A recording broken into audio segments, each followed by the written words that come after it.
Hello friends, welcome back to our own channel Ved roller. Friends, इस video के अंदर हम Indian railway finance corporation IRFC stock के बारे में बात करने वाले हैं। अगर इस स्टॉक की बात करते हैं तो यहाँ पे बहुत ही अच्छे हमें एक तेजी देखने को मिले। इसके अलावा प्रीवियस जो स्विंग बना था उसके ऊपर उस स्विंग को यहाँ पे क्रॉस करता हुआ दिख रहा है स्टॉक, मतलब एक नया हाई लगाने के लिए स्टॉक रेडी हो चुका है। तो किस प्राइस पे हमें स्टॉक को बाय करना है, कहाँ पे हमारा एसएल रहेगा, या हमें बाय करना या ना करना, कहाँ तक के टारगेट ऊपर की तरफ देखने को मिल सकते, ये पूरी जानकारी हम इस वीडियो के अंदर डिटेल में देखने वाले। सबसे पहले हम एक बार फाइनेंशियल के ऊपर नजर डाल लेते हैं।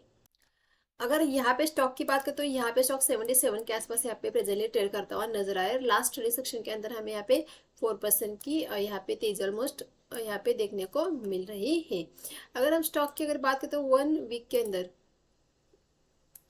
अंदर स्टॉक ने 32% के यहाँ पे रिटर्न दिखाए। अगर हम 1 मंथ की बात करते तो 1 मंथ के अंदर स्टॉक ने 57% के रिटर्न दिखाए, मतलब बहुत ही शानदार रिटर्न स्टॉक दिखाता हुआ नजर आ रहा है। अगर 1 ईयर की बात करें तो 1 ईयर के अंदर आपको 237% के रिटर्न यहाँ पे देखने को मिल रहे।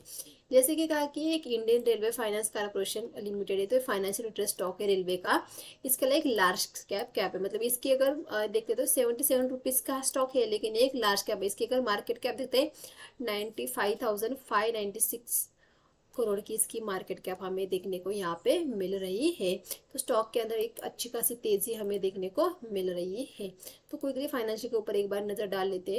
फाइनेंशियल की अगर बात करें तो यहाँ पे प्रीवियस ईयर से ही हर एक ईयर में यहाँ पे बढ़ता हुआ दिख रहा है रेवेन्यू के अंदर। EBITDA की अगर देखते हैं यहाँ पे भी प्रीवियस ईयर से हर एक ईयर में यहाँ पे बढ़ता हुआ दिख रहा है। अगर नेट इनकम की बात करें यहाँ पे भी प्रीवियस ईयर से इस ईयर में यहाँ पे बढ़ता हुआ दिख रहा है, मतलब कंपनी अच्छा खासा ग्रो कर रही है। कंपनी का प्रॉफिट हर साल बढ़ रहा है, रेवेन्यू हर साल यहाँ पे बढ़ता हुआ नजर आ रहा है। यहाँ पे अगर प्रमोटर की बात करें तो 86% यहाँ पे प्रमोटर के हाथ में हिस्सेदारी है। यहाँ पे 0.77% म्यूचुअल फंड, 1.26% DIS, 1.13% के यहाँ पे FIS के होल्डिंग हमें स्टॉक के अंदर देखने को मिल रही।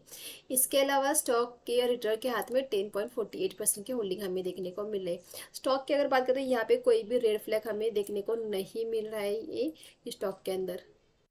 यहाँ पे हमने चार्ट लगा के रखा है IRFC का। यहाँ पे हमने 1 डे के टाइम फ्रेम लगा के स्टॉक ने बहुत ही अच्छा दिखता है, बहुत ही अच्छा, मतलब अगर देखेंगे स्टॉक 30 रुपीज से चल रहा, यहाँ पे 77 रुपीज के आसपास आता हुआ दिख रहा है। मतलब लास्ट टाइम हमने जब वीडियो किया था स्टॉक में भी यहाँ पे कहीं पे था, जो यहाँ पे भी मे बी ये जो तेजी थी स्टॉक के अंदर की, ये जो तेजी यहाँ पे था, फिर यहाँ पे स्टॉक ने एक टाइम बिताया फिर ऊपर गया, फिर यहाँ पे टाइम बिताया फिर ऊपर गया, मतलब एक बहुत ही अच्छा पैटर्न बना के स्टॉक ऊपर की तरफ जा रहे हैं। देखिए, जब यहाँ पे स्टॉक था तो हमने क्या कहा था, जब इस तरह से एक मोमेंटम आया था तो क्या करते हैं, या तो स्टॉक को पॉज लेने देना है, या तो एक डिप लेने देना है कि जो प्रीवियस स्विंग था वहां तक अगर डिप आते तो बहुत ही अच्छी बात है, नहीं आता है तो एक स्विंग बनाने के बाद अगर उस स्विंग को क्रॉस कर रहा है तभी हमें वहां पे बाय करना है। तो यहाँ पे देखेंगे, यहाँ पे टाइम बताने के बाद स्टॉक ने फिर से यहाँ पे क्रॉस किया है। यहाँ पे भी देखिए, यहाँ पे ऊपर गया, फिर बहुत दिन यहाँ पे रुका रहा स्टॉक। तो स्टॉक के अंदर जब भी इस तरह से बड़ा मोमेंटम आता है तो क्विक बाई नहीं करा इसे, बिल्कुल भी यहाँ पे क्विक बाई नहीं करना है, हमें वेट करना है एक यहाँ पे एक पैटर्न बनने का। अगर यहाँ पे देखेंगे इस प्रेजेंटली स्टॉक को, तो यहाँ पे स्टॉक के अंदर एक मोमेंटम आया, एक मोमेंटम आने के बाद यहाँ पे एक रेड कैंडल बनी है, मतलब जिन्होंने भी नीचे से लिया है डेफिनेटली यहाँ पे उन्होंने प्रॉफिट बुक किया होगा। और फिर से स्टॉक ने यहाँ पे फिर से एक डिप पे फिर से बाइंग आई है और फिर से स्टॉक ऊपर की तरफ निकला है, मतलब ये यहाँ पे ये पॉज यहाँ पे स्टॉक ने लिया, ये स्विंग यहाँ पे बनाए।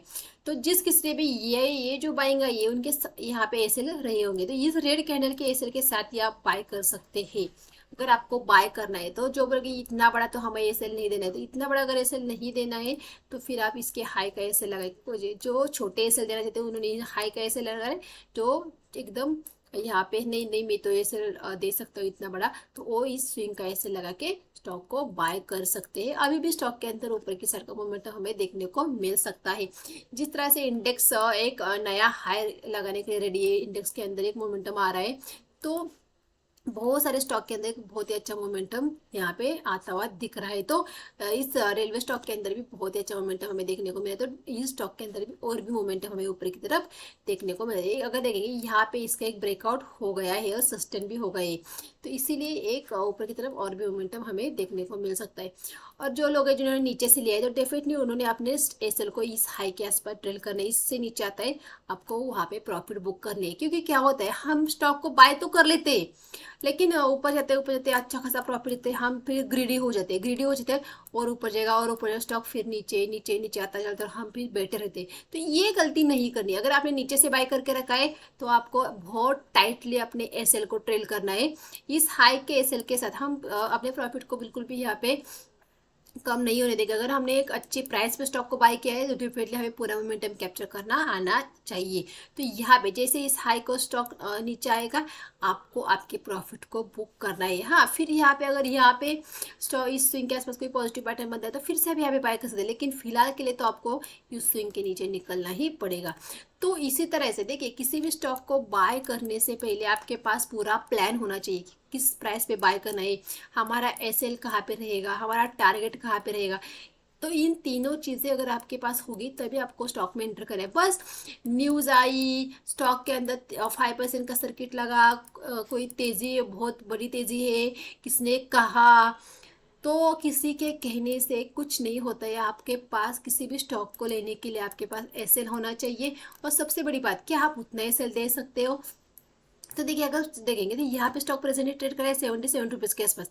अगर हम यहाँ पे देखेंगे इन कैंडल का अगर हाई को देखेंगे तो यहाँ पे इन कैंडल का अगर हाई देखेंगे हम यहाँ पे इस रेड कैंडल का 74 रुपीज़ का, मतलब यहाँ पे 3 रुपये का आपका एसएल आ रहा है। अगर हम इस स्विंग का अगर देखेंगे तो 67 रुपीज़, मतलब 10 रुपीज़ का ऑलमोस्ट आपका इस स्विंग के नीचे 10 रुपीज़ का आपका इसलिए।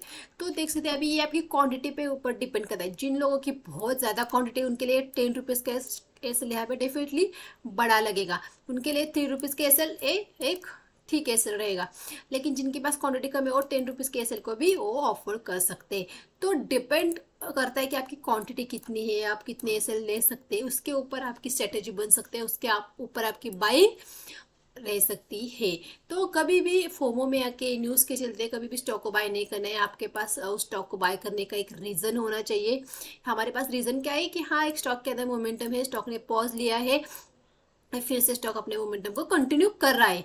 यहाँ पे जो स्विंग में आता है इस स्विंग को यहाँ पे क्रॉस हो रहा है, तो एक ब्रेकआउट, फ्रेश ब्रेकआउट हो रहा है। तो डेफिनेटली हम इस स्विंग के हाई कैसे लगा के इसमें बने रह सकते हैं ऊपर की तरफ टारगेट के लिए।